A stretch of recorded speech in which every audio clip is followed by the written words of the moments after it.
ভারত ম্যাচের আগে সবাই যখন স্বপ্ন বুনছিল হামজা ফাহমিদুলের জুটি দেখতে, তখনই কোচের আচমকা এক সিদ্ধান্ত নাড়িয়ে দেয় দেশের কোটি কোটি ফুটবল প্রেমীকে।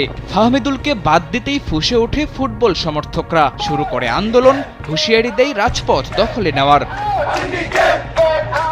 ফুটবলে সিন্ডিকেটের অভিযোগ তোলা আন্দোলনকারীদের সাথে বৈঠকেও বসেন বাফুফে বস তাবিথ আওয়াল। আশ্বাস দিয়েছিলেন ফাহমিদুল ফিরবে পরের ম্যাচেই। এমনকি ক্রীড়া মন্ত্রণালয় থেকেও এই ঘটনা নিয়ে করা হয়েছিল তলব।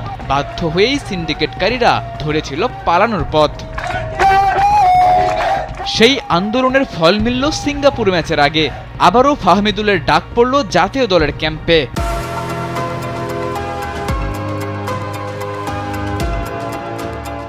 বাফুফের চিঠি পাওয়ার মাত্র কয়েক ঘন্টার মধ্যেই ফাহমিদুলের ক্লাবটিও দিল ইতিবাচক সাড়া। ডিরেক্ট ফেসবুক পোস্টেই জানিয়ে দিয়েছে ফাহমিদুলের ছুটির খবর। ফাহমিদুলের অন্তর্ভুক্তির খবরে বেশ উচ্ছ্বসিত দেশের ফুটবল সমর্থকরা। তাকে ফেরানোর দাবিতে আন্দোলন করা এক ফুটবল সমর্থক কালবেলার কাছে প্রকাশ করেছে নিজের উচ্ছ্বাসের কথা। বাংলাদেশ ক্যাম্পে আবারও ডাক পেলেন ফাহমিদুল ইসলাম। ফাহমিদুলকে নিয়ে আন্দোলনের সাথে বড় বিষয়বস্তু ছিল, তাকে বাদ দেওয়ার কারণটা স্পষ্ট ছিল না। সেই জন্য সকল সমর্থক গোষ্ঠী তাদের ভালোবাসা এবং তাদের বাংলাদেশের ফুটবলের প্রতি যে ডেডিকেশন সেটি প্রকাশ করে ফাহমিদুলকে চেয়ে আন্দোলনের মাধ্যমে।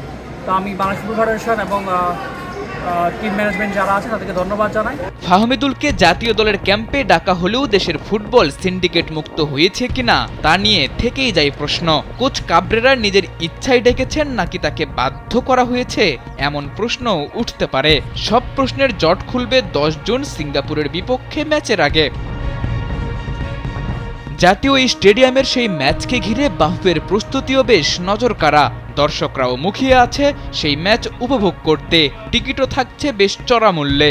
সমর্থকদের এত আগ্রহ, বেশি দাম দিয়ে টিকিট কেনা সবকিছুই সার্থক হবে যদি দেশের ফুটবলের সব সিন্ডিকেটকে পাশ কাটিয়ে হামজা শমিত ফাহমিদুল জুটি বেঁধে মাঠে নামেন। সাদাতুর রাফি, কালবেলা।